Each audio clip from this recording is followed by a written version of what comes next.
साधकों को दोनों चीज होती है सदगुरु से, प्रेम भी होता है और डर भी होता है ना। प्रेम जो है, क्योंकि प्रेम बरस रहा है, सदगुरु के होने का ढंग प्रेम हो, तो प्रेम जहाँ जाएगा तो लौट के प्रेम ही आएगा। लेकिन भय भी है। भय क्यों है? क्योंकि वह प्रेम जो है ना, मृत्यु देता है। जो सच्चा प्रेम है ना, वो मृत्यु देता है।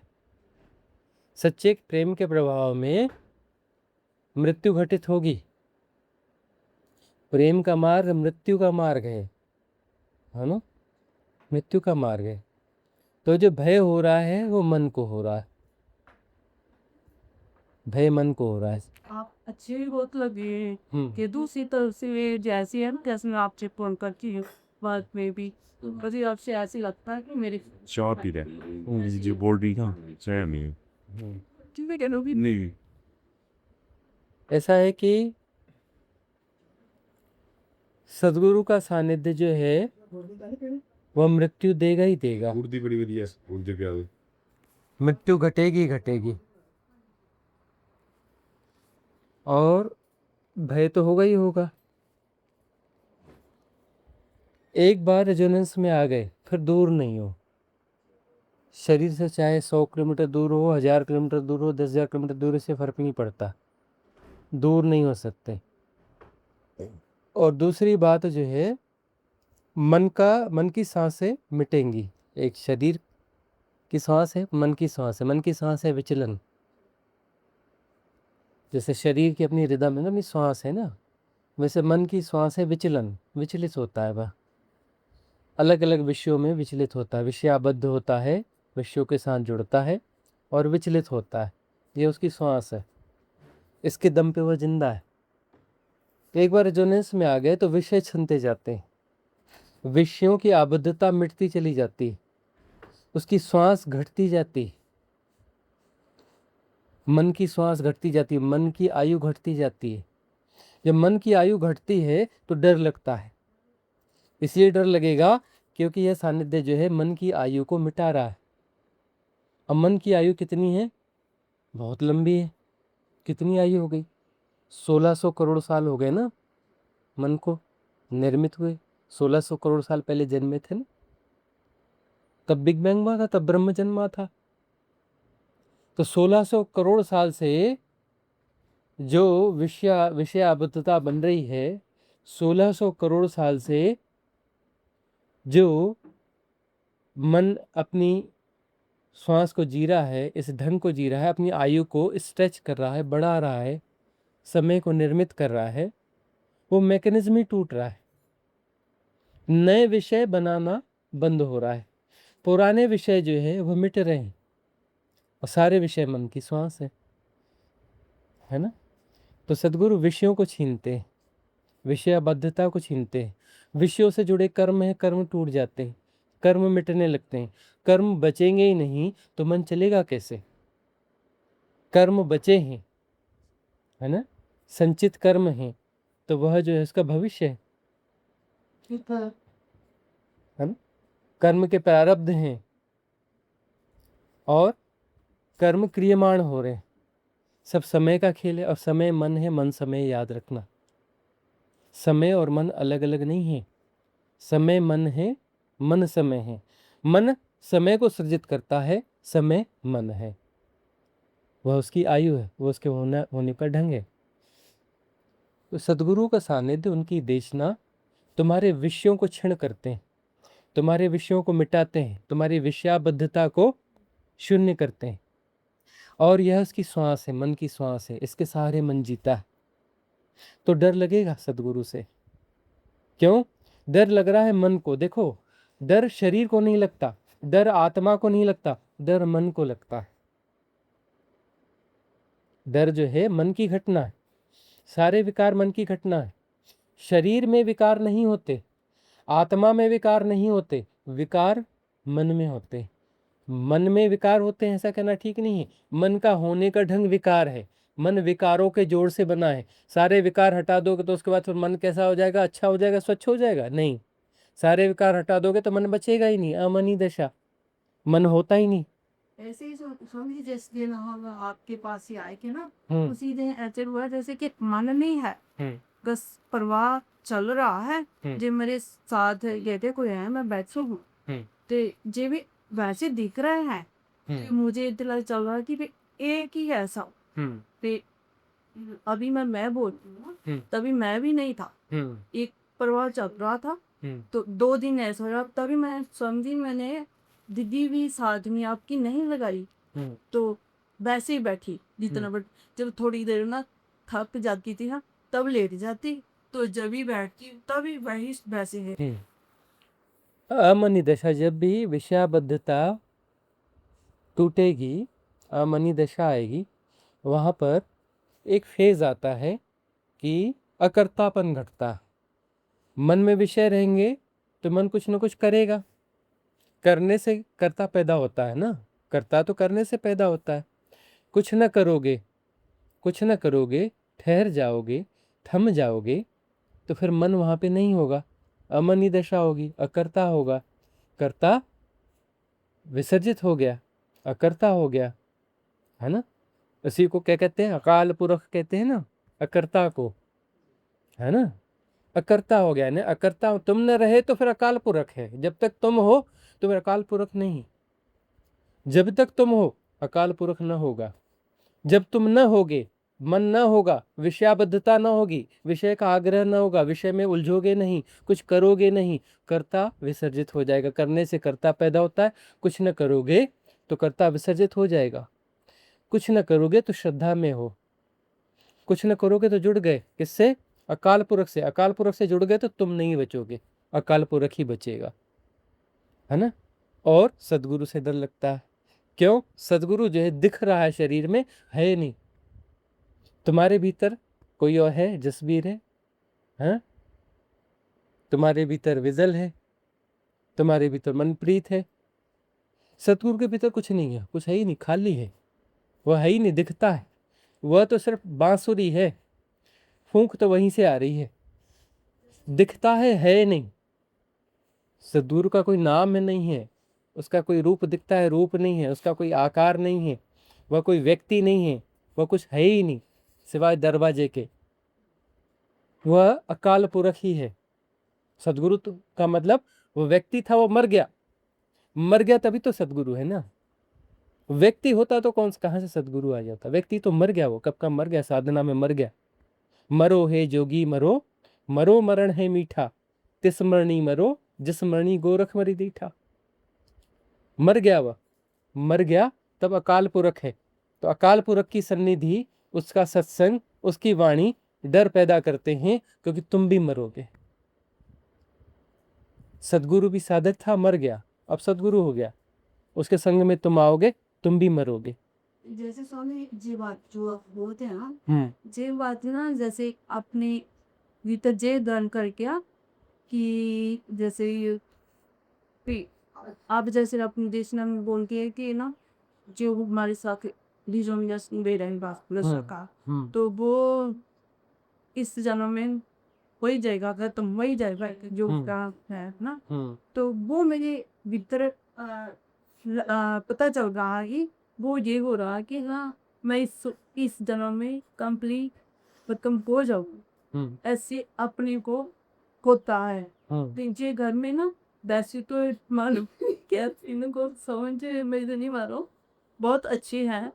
तो जे मुझे ना कभी कभी ना, जैसे आप बोलते हैं तटस्थ, जोर से ये बोलते हैं, तो मुझे आपकी ज्यादा आ जाती है कि वो स्वामी जी इनमें से बोलते हैं, तो मैं इनको हंसती भी हूँ।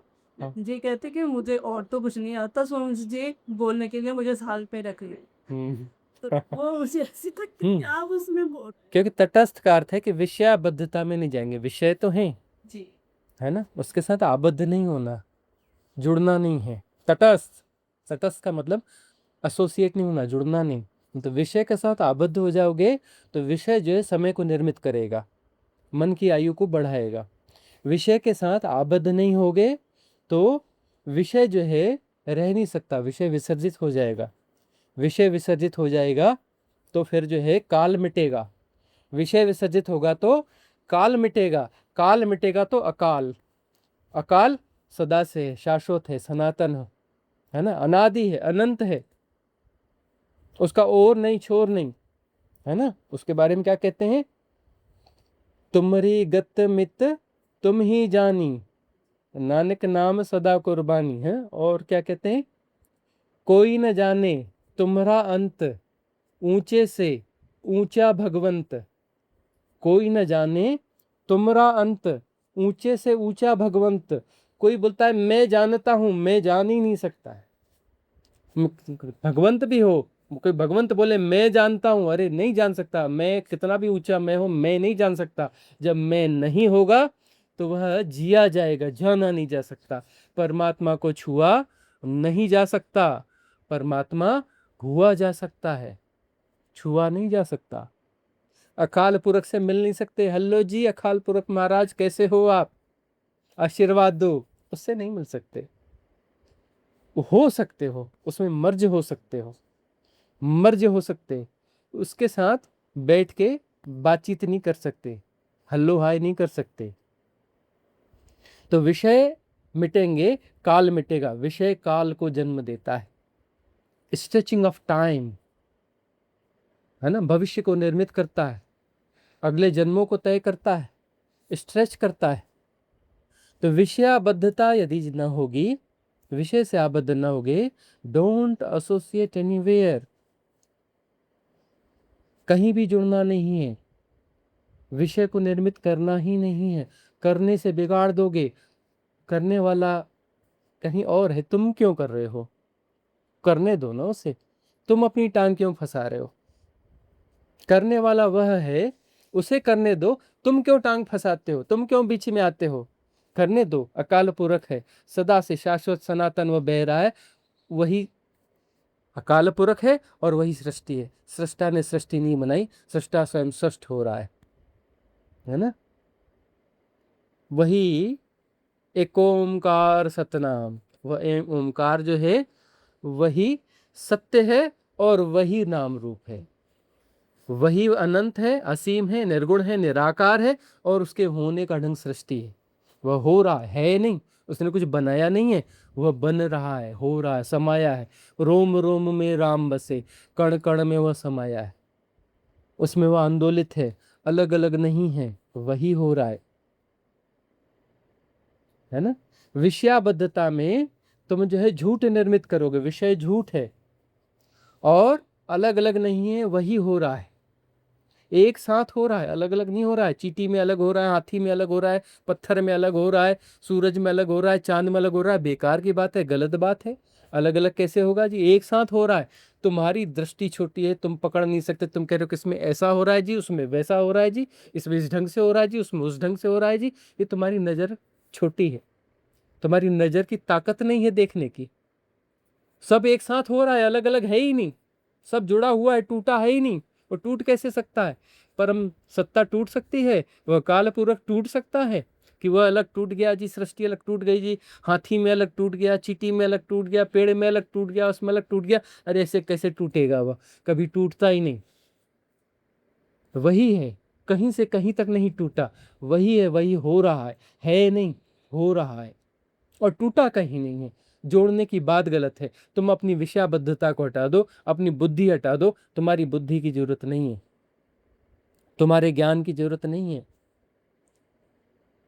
तुम जो है समर्पित हो जाओ, छोड़ दो अपने आप को, रिलैक्स हो जाओ, प्रज्ञा अपने आप आएगी। प्रज्ञा उसी की प्रज्ञा है, मेरी प्रज्ञा नहीं जान सकती, मेरी प्रज्ञा होती ही नहीं, मेरी बुद्धि होती है, मेरा मन होता है, मेरा चित्त होता है, मेरा अहंकार होता है, ये सब मेरा होता है और मेरा कभी नहीं जान सकता। रिलैक्स हो जाओ, शांत हो जाओ, अकर्ता तो वही है, तो वह प्रज्ञावान प्रज्ञा है, उसके होने का ढंग प्रज्ञा है।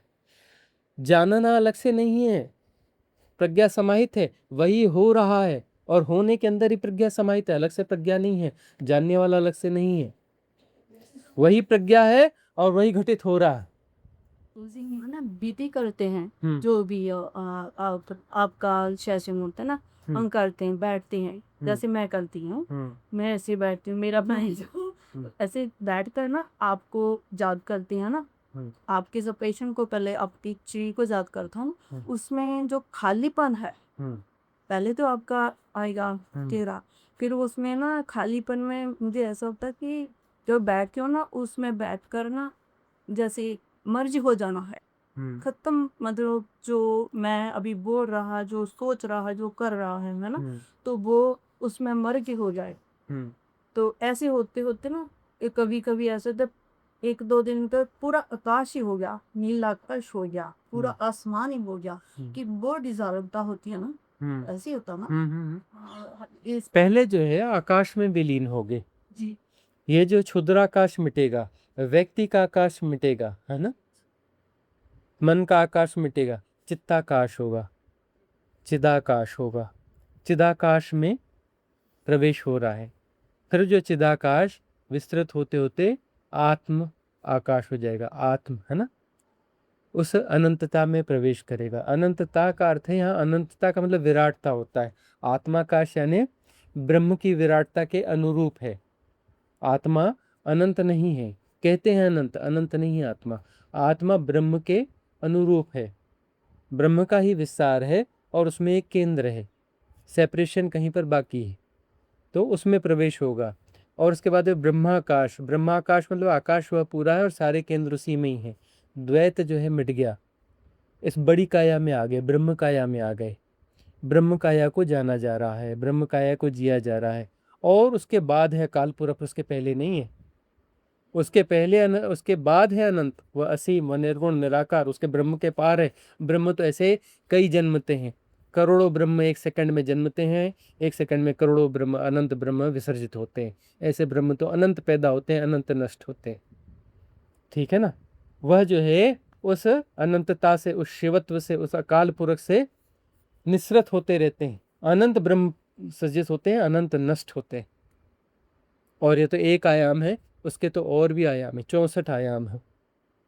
ऐसे जैसे ये अनंत सृष्टि दिख रही है ना, ऐसी अनंत सृष्टियां 64 हैं, पैरेलली हैं। इन्फिनिटी तो दो नहीं हो सकती, अनंतता तो दो नहीं हो सकती, लेकिन जो है इसी में ही जो है आयाम है। ये जो 3D है, त्रिआयामी त्रिगुणा जगत है, ऐसे जो है उसके ऊपर जो है 61 और हैं। तो वह जो है सब जगह से अनंत विस्तार है, अनंत क्रिएशन है, और वो सब एक साथ हो रहा है, अलग अलग नहीं हो रहा है। वो तो गिनती तो हमारे मन का काम है ना, कि यह अलग आयाम है, यह अलग आयाम है, यह अलग आयाम, वहाँ तो गिनती होती ही नहीं है ना। यह अलग है, यह अलग है, यह अलग है, ये हमारे गुणा भाग है ना, वहाँ तो कोई अलग अलग है ही नहीं ना, सब एक साथ हो रहा है ना। और यहाँ ब्रह्म को जिया जा रहा है, मतलब एक ब्रह्म को जी रहे हो, बाकी ब्रह्म अलग है ना। तो फिर वो अकाल पुरख तो न हुआ ना, ब्रह्म कैसे अकाल पुरख होगा, हो जाएगा ब्रह्म। अरे ब्रह्म तो कई पैदा हो रहे हैं, अनंत पैदा हो रहे हैं एक क्षण में, अनंत एक क्षण में नष्ट हो रहे हैं, अनंत में अनंत होगा। वह पैदा हो रहे हैं उससे, अकाल पुरख से। ब्रह्म पैदा होते हैं अकाल पुरख से और उसमें समा भी जाते हैं, उसमें शून्य भी हो जाते हैं, और अनंत पैदा होते हैं प्रतिक्षण, अनंत पैदा नष्ट होते हैं प्रतिक्षण। एक हाथ और मुझे हाँ एक ऐसे ना आप बोलते हैं पर हम क्या ही कहते, जैसे ना मुझे नहीं मालूम कि मुझे भीतर से सभी सेपरेशन तो होगा। अभी तो मुझे जब भी वो बैठती हूँ, जो भी करती हूँ ना, उसमें मुझे तो जो बखरा बखरा ना उसकी नॉलेज नहीं है, मैं लेती भी नहीं इसकी। तो मैं तो एक ही होती हूँ, अभी जो मैं है ना, मेरा मैं है जो उसको 1 मिनट जलब करना, मेरे भीतर एक ही है, जो है एक ही है।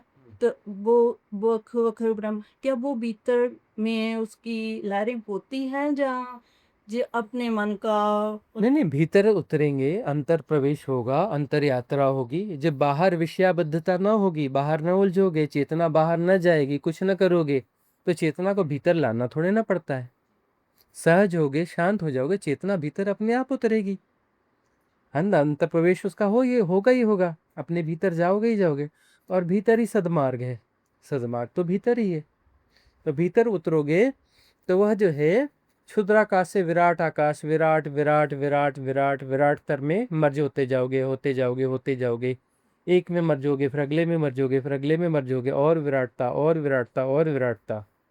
और अंततः जो है अंत स्थिति में आकाश से पार जाओगे, आकाश तत्व को छोड़ के उसके बाहर निकल जाओगे। निर्वातीय, हाँ निर्वातीय अनंतता, इनफाइनाइट वैक्यूमनेस, वो वैक्यूमनेस, वहाँ आकाश भी नहीं है। देखो आकाश और वैक्यूम एक नहीं होते, आकाश तत्व है, वैक्यूम तत्वातीत है, और वैक्यूम के बारे में परिकल्पना है। साइंस जिस वैक्यूम की बात करता है वो परिकल्पनात्मक है, उसे जिया नहीं गया है।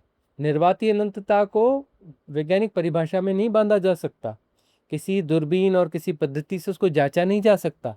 वह जो है वैज्ञानिक के पास हाइपोथेसिस, परिकल्पना है, उसमें उतरा जा सकता है, जिया जा सकता है, समाया जा सकता है, उसमें जो है समाया जाता है, और समाने के बाद ही उसको जिया जा सकता है, जीने के बाद ही समाया जा सकता है। और दो तो रहेंगे नहीं वहाँ पर, जब एक होगा तभी बात बनेगी। तभी आकाश की मर्जिंग है, यह भी सुंदर है, ये साधना है। देखो जो है छलांग लेने के लिए पहले विराट तो होना पड़ेगा, ब्रह्म तो होना पड़ेगा, क्योंकि देखो उस अकाल पुरख से, उस शिवत्व से पैदा हुआ है ब्रह्म, ब्रह्म पैदा हुआ है ना, तो ब्रह्म मार्ग होगा ना, ब्रह्म वहां से दरवाजा है ना, तो ब्रह्म के वहां से पैदा हुआ है, तो ब्रह्म से छलांग लेकर के उसमें वापस समाहित हो गए ना, वहीं से समाहित हो गए ना, तो पहले ब्रह्म होना पड़ेगा। तो ब्रह्म स्प्लिट स्प्लिट स्प्लिट स्प्लिट की जो माया या खेल चला है, स्प्लिट होते होते होते होते अभी मनुष्य हो, इस सेपरेशन को जी रहे हो कि मैं यहाँ हूँ और तू है, यह तू है, यह तू है, यह तू है, फिर जो चींटी है, यह हाथी है, यह घोड़ा है, यह पत्थर है, यह नदी है, यह पेड़ है, यह पौधा है ना, यह ग्रह है, यह नक्षत्र है, यह तारा है, यह गैलेक्सी है, यह फलाना है, यह ठिकाना है, तू तू तू तू अनंत, ऐसा है ना, विग्रह करके रखे है ना।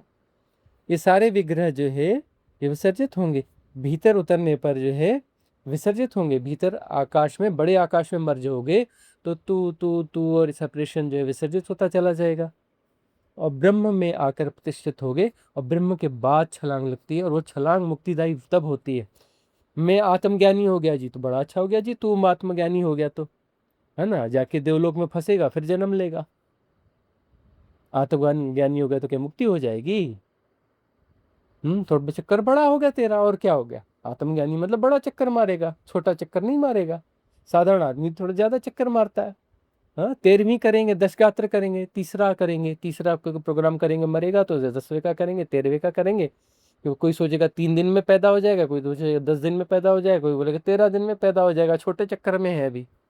हाँ आत्मज्ञानी होगा तो 3-13 दिन में पैदा नहीं होगा, वहां जाके बड़ा चक्कर लगा के आके अपना कुछ 1000 साल में पैदा होगा, पैदा तो फिर यही होगा आत्मज्ञानी, और क्या होगा?